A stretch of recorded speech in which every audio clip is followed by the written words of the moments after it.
une soirée inoubliable.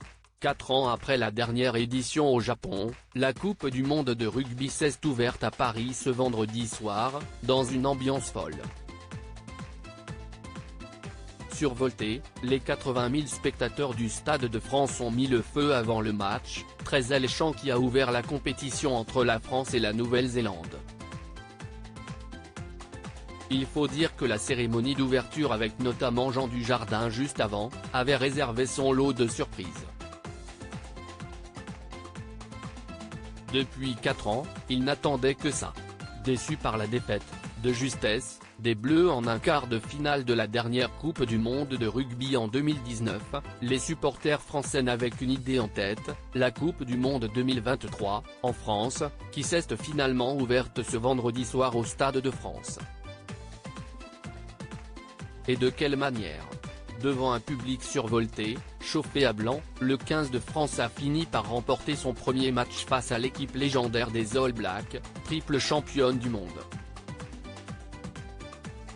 Mais juste avant la rencontre, s'y est-il la cérémonie d'ouverture, déjà, qui avait permis de lancer la fête. Organisée par Jean Dujardin, celle-ci avait été pensée comme un village dans la France des années 50 selon Anne-Claire Coudray et Isabelle Iturburu, qui commentaient en direct sur TF1. Et l'acteur a donné de sa personne, arrivé en vélo, en Marcel et avec sa moustache fine parfaitement taillée, il a fini par faire tournoyer la danseuse étoile Alice Renavant, et par faire du charme à Adriana Carambeu. Une performance de haut vol soutenue en tribune par sa bien-aimée et mère de ses filles, Nathalie Péchala. Tout cela avant de tournoyer lui-même, accroché par des câbles, il est monté jusqu'en haut de la fausse tour Eiffel installée au centre du stade.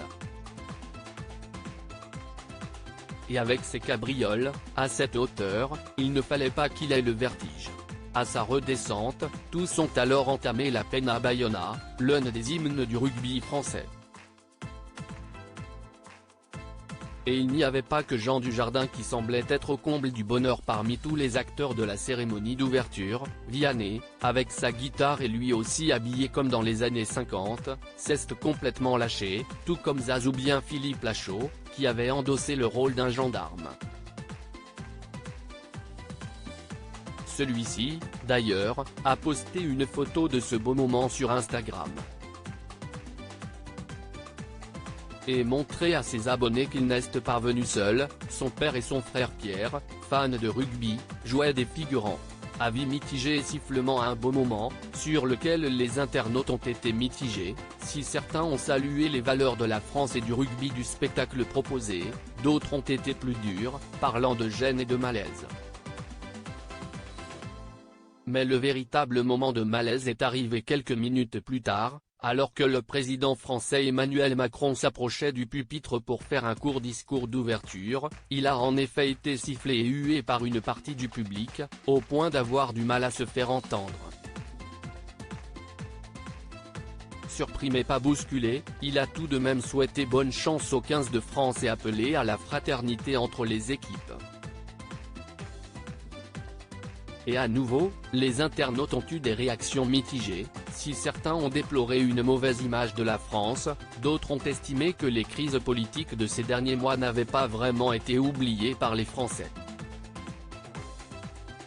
En tout cas, cela n'a pas fait de l'ombre au très beau match, conclu 27-13 par les Bleus, et qui a établi des audiences records, près de 10 millions de téléspectateurs pour la cérémonie d'ouverture et 15,5 millions pour la rencontre.